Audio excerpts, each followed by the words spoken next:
La gente suele decir que todo tiene solución menos la muerte, ¿cierto? Pero eso es una mentira y hoy les voy a contar una historia que lo comprueba, la historia de unas personas que estuvieron vivas y que resucitaron, la historia del pueblo de Israel. Los reyes de Israel desobedecieron a Dios, todos los reyes de Israel desobedecieron a Dios. Bueno, la gran mayoría, hubo unas cuantas excepciones muy contadas. ¿Qué fue lo que hicieron? Edificaron altares a otros dioses en la parte de las montañas y ordenaron sacerdotes para que estuvieran ahí en la parte de las montañas para adorar a esos otros dioses de las otras civilizaciones. Y no conformes con eso, dentro del mismo templo de Dios, alrededor del templo de Dios edificaron otros cuartos para que ahí mismo dentro del templo de Dios vivieran estas sacerdotisas, estos sacerdotes, estas prostitutas y prostitutos sagrados que ejercían la prostitución sagrada, como se le llamaba, que adoraban a sus dioses por medio de orgías, de comida y sexuales. Entonces, dentro del mismo templo de Dios construyeron columnas y altares a esos otros dioses. Ahí fue lo que hicieron ellos, ¿no? Utilizaban el oro, la plata, el bronce que pertenecía al tesoro sagrado de Dios para dedicarlo a estas deidades. Y además hicieron pactos con otras naciones, casándose con las mujeres de esas naciones, de los altos mandos, para poder cerrar estos tratos, pues tenían que de esa manera casarse, ¿no? Y le rendían tributo, le pagaban impuestos a estos otros países del tesoro de Dios.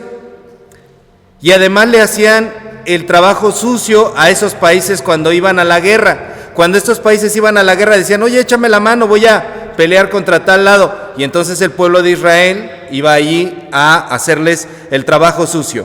Y aún así a todas estas personas, con todos los nexos, con todos los conectes que hicieron, a todos estos reyes los asesinaron. No les bastó, no les sirvió el poder estar rendidos al poder, al dinero, a la corrupción, porque los que se decían sus aliados terminaron asesinándolos, y de una manera muy cruel. Hay reyes hasta los que primeramente le abrieron los ojos para matar a toda su familia delante de ellos, y después de que mataron a toda su familia delante de ellos, le sacaron los ojos a ellos y los asesinaron. Entonces hagan de cuenta que en aquellas épocas era como el narco el día de hoy, ¿no? Eran unas matanzas y unos asesinatos de una manera muy cruel.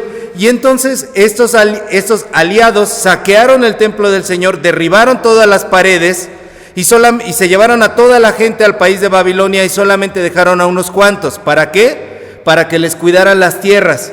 Pero dejaron a la gente de la clase más baja para, ustedes se van a quedar para sembrar las tierras y cosecharlas cuando sea el momento. Pero ya no eran las tierras del pueblo de Israel, ahora eran las tierras de Babilonia. Así fue como pasó eso. Y una vez que estaban en ese otro país, los trataban como prisioneros y peor que animales, porque no les daban de comer, no les daban de beber, y solamente algunos cuantos alcanzaron a vivir como vive la gente, porque eran útiles al rey. Decían, estos tienen algún talento especial, alguna inteligencia especial, estos vamos a dejarlos. La gente de en esa tierra, en Babilonia, se sentía muy desolada. El Salmo 137, por favor abran la Biblia, el Salmo 137, habla un poquito de esta situación. ¿Me pueden leer el versículo 1 del Salmo 137? ¿Qué dice?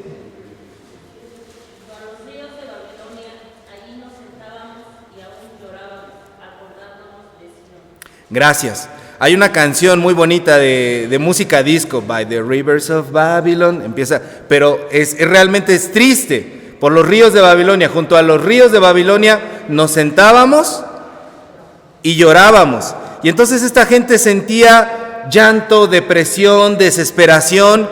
Este salmo refleja muy bien lo que sentían, porque además de todo eso sentían deseos de venganza, de actuar violentamente contra los que los habían capturado. Y además de que tenían los deseos de golpearlos, de asesinar a sus hijos, porque el Salmo termina diciendo, bienaventurado el que azote a tus hijos contra la roca, Babilonia.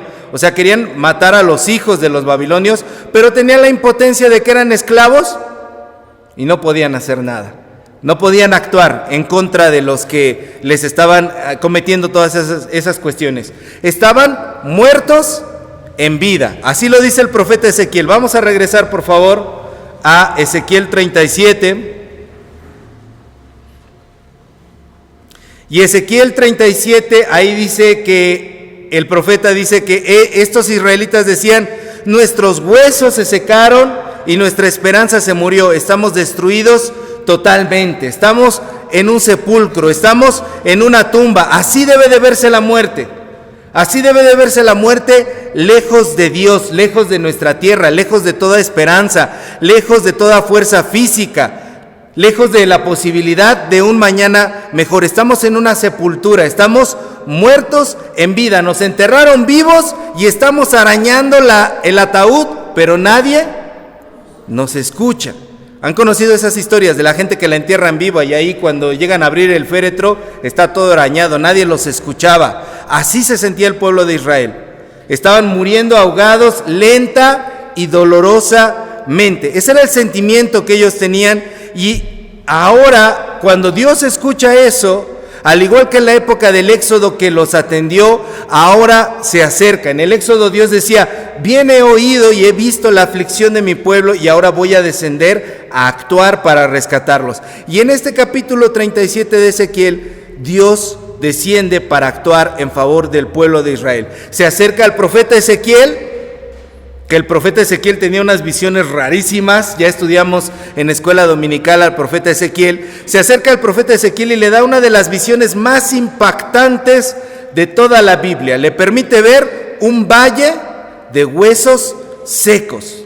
Un valle larguísimo, grandísimo, donde no hay nada más que millares, miles y miles y miles de huesos secos. Era una visión bastante tétrica, bastante atemorizante, muchos huesos humanos puestos allí. Y entonces Dios, en medio de esa visión, le hace una pregunta al profeta Ezequiel, una pregunta bastante sorprendente, y le dice: ¿vivirán estos huesos, Ezequiel?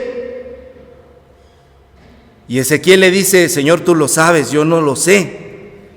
Y entonces Dios procede a hacer algo. Se oye un estruendo, viene un terremoto, sopla el Espíritu de Dios sobre esos huesos. ¿Y qué comienza a pasar? Los huesos se empiezan a juntar, se empiezan a unir uno tras otro. Y entonces encima de los huesos comienzan a crecer articulaciones, venas, arterias, músculos, órganos internos, distintas capas de piel, cabello, uñas, ropa y hasta armaduras.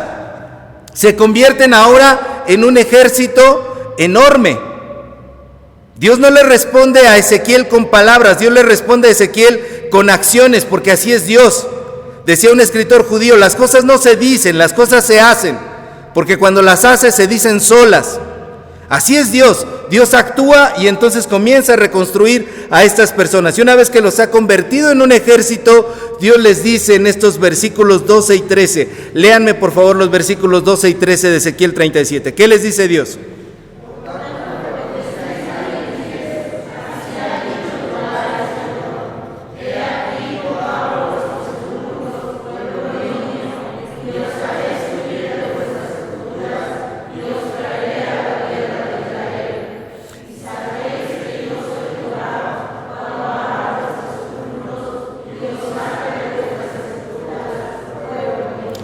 Yo abro sus sepulcros, los hago subir de la sepultura, los voy a regresar a su país. Y van a saber que solamente yo soy Dios cuando los saque de la tumba, cuando los saque de allí, porque ustedes son mi pueblo. Son mi pueblo. Pero atención aquí, porque estos que ahora están vivos, que ya son un ejército, son y no son los mismos que estaban tirados allí, convertidos en huesos. ¿Qué está diciendo, pastor? Sí, miren, observen. Hay que preguntarnos, antes cómo estaban vivos, antes cómo es que vivían, qué los hacía estar vivos, por qué, gracias a qué estaban vivos.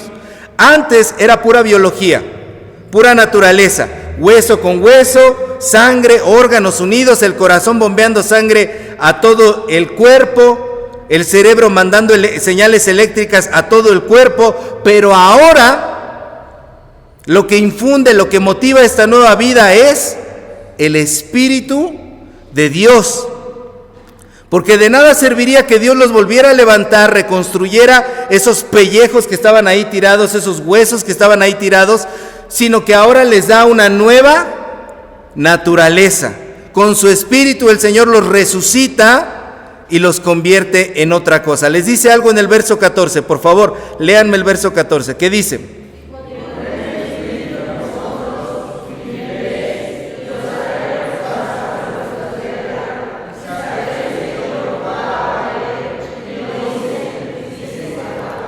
La diferencia entre los huesos, los restos que estaban ahí tirados, la basura que estaba ahí tirada y estos que están ahora vivos es que ahora ellos tienen el Espíritu de Dios. Por eso pueden volver a la tierra que Dios les había dado. La muerte, dicen muchas personas, la muerte es tan poderosa que nadie regresa de ella.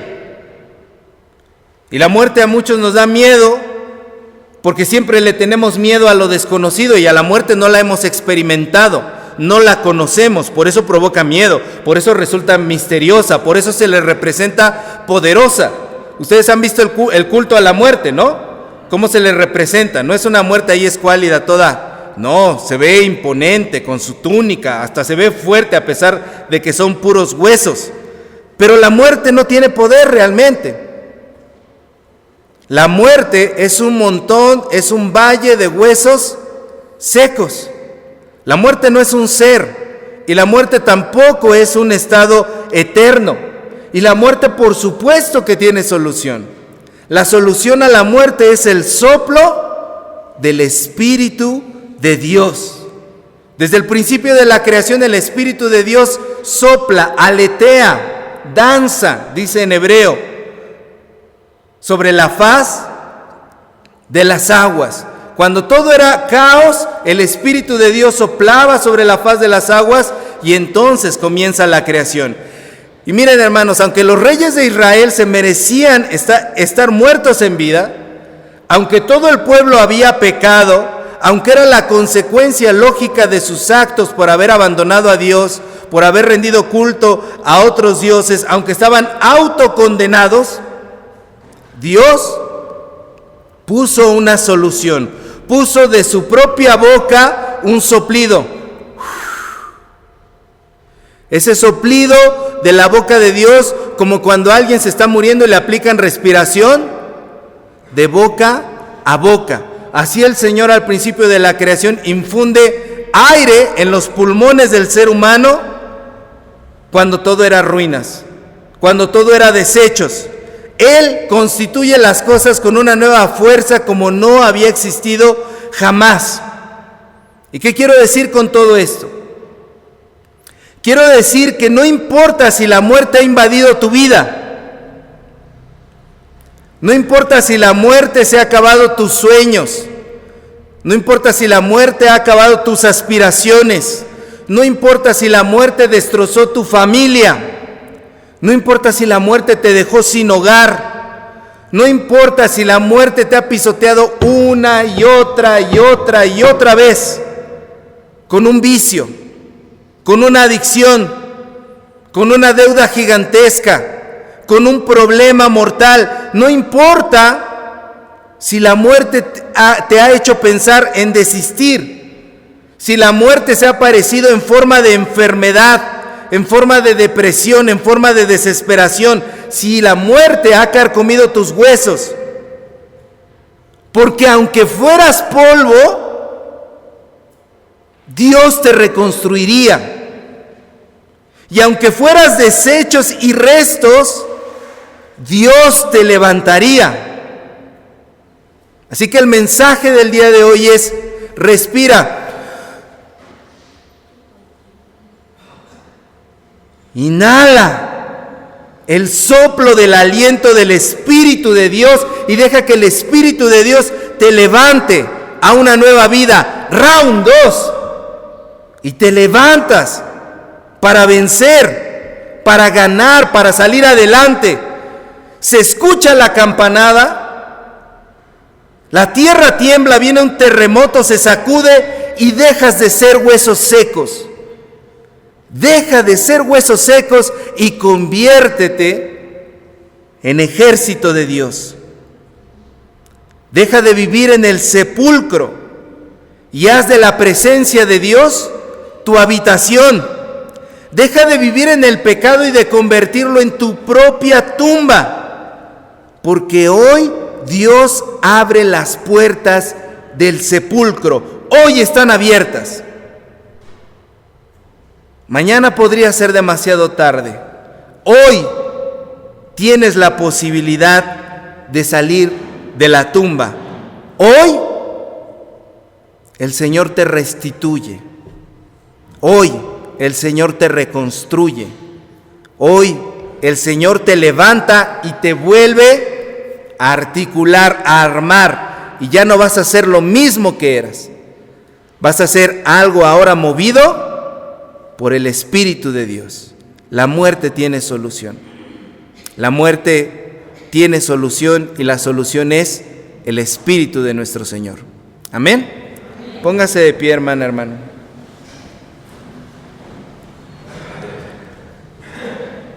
Quiero invitarlo a orar.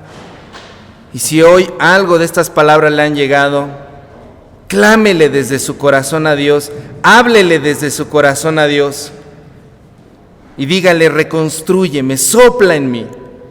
Necesito que soples en mí. En esta área necesito que soples dentro de mi vida. Amén. Vamos a orar. Amado Señor, estamos delante de ti, Padre, reconociendo, Señor, que solo tú puedes liberarnos, solo tú puedes salvarnos. Yo sé, Señor, que a veces nos metemos en situaciones en las que pagamos las consecuencias de nuestros propios actos, Señor, en las que estamos viviendo situaciones que a lo mejor nosotros mismos provocamos, o a lo mejor no, a lo mejor alguien llegó, Señor, y destrozó y destruyó nuestra vida. Pero, Señor, sopla sobre nuestra vida, Señor. Sopla aliento de vida para que podamos ser reconstruidos. Padre bendito, sopla sobre nuestro corazón, sobre nuestra familia, sobre nuestro trabajo, sobre nuestras relaciones interpersonales. Señor, reconstruye a este pueblo. Delante de ti, Señor, no somos un valle de huesos secos. Somos tu ejército, Señor. Y nos levantamos en tu nombre, porque no es con espada ni con ejército, mas con tu Santo Espíritu, Señor. A ti te alabamos y te glorificamos en el nombre de Jesús. Amén.